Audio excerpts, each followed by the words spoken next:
Greetings, booktubers, and welcome back to Grammaticus Books. And today on this episode of Grammaticus Books, we're going to do the entire video episode on a single word that appears in a single book. And that word is grok, and it appears here in this book right here, Stranger in a Strange Land, published in 1961 by Robert A. Heinlein. Now, this may be a booktube first. It is a booktube first as far as I know, where an entire video is being done on a single word. I'm not aware of anybody else who's done that. If somebody has, please let me know down in the comments section below. But the reason that I'm doing an entire video on the word grok is I recently reviewed Stranger in a Strange Land, and I reviewed his other seminal book, Starship Troopers. I compared the books, and I also looked at Robert A. Heinlein's personal politics and his personal morals and compared them over time. And during those videos, I brought up the word grok. And when I brought up the word grok in context here with this book, Stranger in a Strange Land, I got just a ton of comments down in the comments section where people were very, very passionate about this book, Stranger in a Strange Land. This book meant a lot to them. It was a book that really affected and directed a lot of people's lives in a very strong fashion. And the book did that in general, and the word grok was a very important word to them as well. It was a word that they were very passionate about.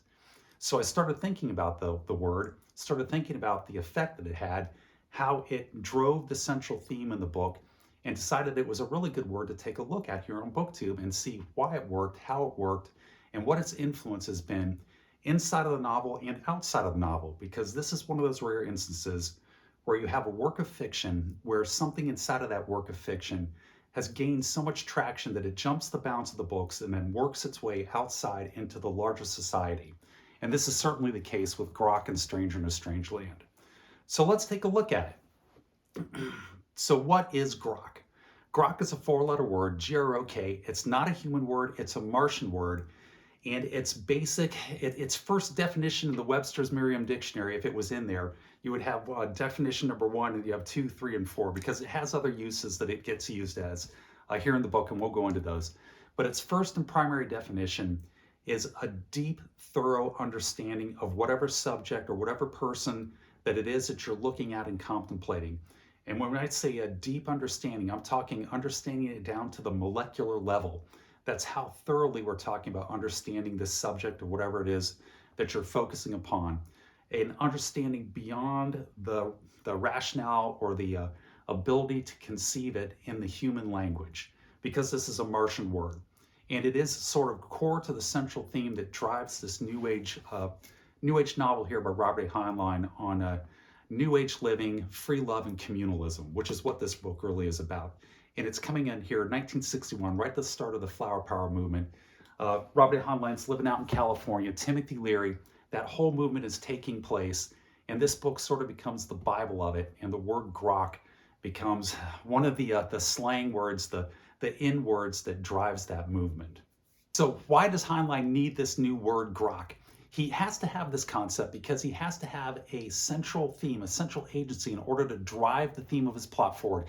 He needs a new concept beyond any current Earth understanding of the word understanding in order to drive the plot, in order to have Stranger in a Strange Land, and his main character in that book, Valentine Michael Smith, in order for them to have the agency, the knowledge, and this power in order to affect the change that he wants to affect in the book, that again is beyond the ken of human understanding. So he needs a completely new philosophy, a completely new word, and he sums it up with this Martian word grok. And the way that he gets it to Earth is he has his main character, Michael, the boy from Mars, is stranded on Mars. He's the sole survivor of a doomed expedition to the Red Planet. He is an infant when he's stranded there, and he's raised roughly to the age of about 20 before he's rescued by another mission from Earth to Mars. So he's raised by Martians, he's raised with all of their language and all of their philosophy, and then he brings that philosophy back to Earth. And this is how Robert A. Heinlein is able to bring this new concept and this new idea, which is summed up in this word grok, which he then uses in order to drive change on Earth via his character, Valentine Michael Smith. So that's why he needs it. Now, how does he institute it into the book? Well, he institutes it into the book by slowly inducting the reader into the definition of the word, starting off with a very broad definition and then slowly narrowing it down as the book goes on. It gets defined 3 times in the book, and I'll read all 3 definitions. And he defines it very broadly at first. In fact, he defines it so broadly at first that he basically says it's undefinable. But then towards the end, I think it's around page 258, and that's going to change depending on the publication of the book that you have of Stranger in a Strange Land. But around page 258, then he does narrow the definition down to that one of a deep molecular understanding beyond the concept, the human concept of the word understanding. And I'll read all three of those. And the reasons why he gives it these three different definitions is because Robert A. Heinlein is a libertarian. He is a libertarian's libertarian. And the last thing in the world that he's going to do is let himself be boxed in by rules, especially if he's the one making the rules. So he makes the rules, the definitions on this word, in such a broad sense and a narrow sense that he can play with it. And he does play with it throughout the book. However, he builds on this concept with the reader by repeating the word over and over and using it over and over in sentences and in paragraphs in the book here, Stranger in a Strange Land. And in fact, it appears 487 times in the book. And of the 487 times that it appears in the book, probably 98% of those times is where it's used precisely in that first definition, which is of a deep understanding of whatever topic it is that you're trying to understand. However, he does like to play. He is a libertarian. He wants his ability to break the rules and go outside of the rules, especially when he's making the rules. And there's about 2% of the time where he uses it in various other contexts, up to and including a 4-letter expletive in the English language, starting with the letter F. And I'll read it off to you. It's in here. The book is a very serious book. It's a book that means a lot to a lot of people. It's a very emotional book for a lot of people. But there are portions of this book where Robert A. Heinlein definitely engages in satire, and it even engages in what I would call sheer camp. And the camp occurs primarily when there are beings, characters in the book, who have been discorporated by Michael, and then they're in the afterlife, and they are having dialogue with angelic beings in the afterlife, and that's where you go into the camp. But let me read off the definitions, the three definitions, and you can see how it starts as a very broad term, and then he slowly narrows it down to the term that he wants, and then through 487 repetitions of that term, he builds it into the consciousness of the reader. So this is the first definition. This is Jubal, one of the main characters in the book, talking to Dr. Mahmoud, who knows the Martian language, but he's not an expert in the Martian language like Michael is. And he's trying to define the word grok. And this is the definition that gives the word origin of grok. So now, take this one word grok. Its literal meaning, one which I suspect goes back to the origin of the Martian race as thinking, speaking creatures, and which throws light on their whole map, is quite easy. Grok means to drink. Huh? Jubal said. But Mike never says grok when he's just talking about drinking. Just a moment, Mahmoud spoke to Mike in Martian. Mike looked faintly surprised and said, grok is drink, and dropped the matter. But Mike would also have agreed, Mahmoud went on, if I had named 100 other English words which represent what we think of as different concepts, even pairs of antithetical concepts, and grok means all of these, depending on how you use it. And again, this is Robert A. Heinlein giving himself leeway to play with the word. Early on in the book, he's establishing that he can use it in virtually any context that he wants, although 98% of the time it gets used as that deep understanding. And he's giving you the word definition, the origin of it, which is brilliant. And this definition is to drink, because when you're drinking, you're taking liquid into your body, and then that liquid suffuses itself or diffuses itself throughout your body, allowing you to sustain your life. And that is a great metaphor for the word grok to understand. You're taking the information, you're taking the concept of whatever it is that you're focusing on, you're taking it into your body to the point where it's diffused itself through your body to where it's become a part of your body. And so it's a brilliant definition that he gives you here early on in the book. And then a little later, he gives another definition of it. And this is still a broad one. This is definition number 2. And again, this is Mahmoud, and I believe this is Jubal, I should say. You speak it fluently. I heard you. Do you grok? Mahmoud looked very thoughtful. No, not really. Grok is the most important word in the Martian language, and I expect to spend the next 40 years trying to understand it, and perhaps use some millions of printed words trying to explain it. But I don't expect to be successful. You need to think in Martian to grok the word grok, which Mike does and I don't. And again, this is just Robert A. Heinlein giving himself this wide latitude with the word. And then right around page 258, again, it'll vary depending on your publication, he then defines it in the primary definition where it gets used over and over, where he drives it into the reader's head 487 times. And this is that primary definition, definition number 3. Grok means to understand so thoroughly that the observer becomes a part of the process being observed, to merge, to blend, to intermarry, to lose personal identity in a group experience. It means almost everything that we mean by religion, philosophy, and science. It means as little to us as color means to a blind man. And that is the major concept of the word grok. And that sums up this book succinctly right here. To know something so thoroughly that you become communal with it.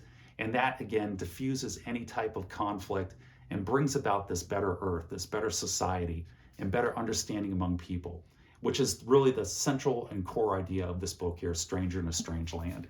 And again, it is a brilliant literary tool that Robert A. Heinlein institutes and creates with this word, this neologism that he creates and puts into the book here. So would the book have been as effective without the word grok? I think it's still a successful book without grok, but I think using that word grok is what made this book go from good to great. And it is really a core theme that runs through the book, and it's something that people can get a hold of and use and identify with. And it's a simple 4-letter word in order to sum up this idea that he has through this neologism that he creates, where he brings it all together in a simple 4-letter word that creates this concept. And that's why it was able to jump the bounds of the pages of the book and then work its way out into the greater society at large. And it is absolutely genius. It really was. So we talked about various other uses. That's the primary use, and how it was so effective within the book Stranger in a Strange Land. But what are some of the other uses? What happens when he's playing with the word? And I'll give you a couple examples, not too many, but just enough to give you a flavor. So here's a conversation that's going on, a dialogue. The injunction was merely a precaution in the training of nestlings. An adult was free to do as he grokked. And here you've got grok being used as wanted or desired, and that comes up a number of times. So here's another conversation. Sweetheart, Miriam said earnestly, that's a solution I would just plain love. If Mike pushes us out of the nest, if we grok to leave the nest, you mean? And again, here's it's used as want or to desire. And then here it's used as a lawyer in sort of a sleazy manner. All right, who's arguing? We wait for fullness and go ahead, Jubal said suddenly. Money's no problem. How's that, Jubal? As a lawyer, I shouldn't tell this, but as a water brother, I do what I grok. So he's a lawyer who does what he wants. And again, he's using the word grok outside of that main context. And this is Heinlein having some fun with it, twisting it a little bit. And then I'll give you one example of how it gets used as a 4-letter word, as a cognate for a 4-letter word in the English language, starting with the letter F. And it appears and is used twice in that manner. This is the one where I think is the most fun, where Robert A. Heinlein is having the most fun with this word. And he's writing the word in here and using it in this manner because he's satirizing sleazy romance novels. And it's hysterical. It's one of the funnier parts of the book. And this is Valentine Michael Smith, and he's engaged in adult relations with a female in the book. As they merged, grokking together, Mike said softly and triumphantly, "Thou art God." Her answer was not in words. Then, as their grokking made them ever closer, and Mike felt himself almost ready to discorporate, her voice called him back. Oh, thou art God. And it's hysterical. I mean, that is Robert A. Heinlein.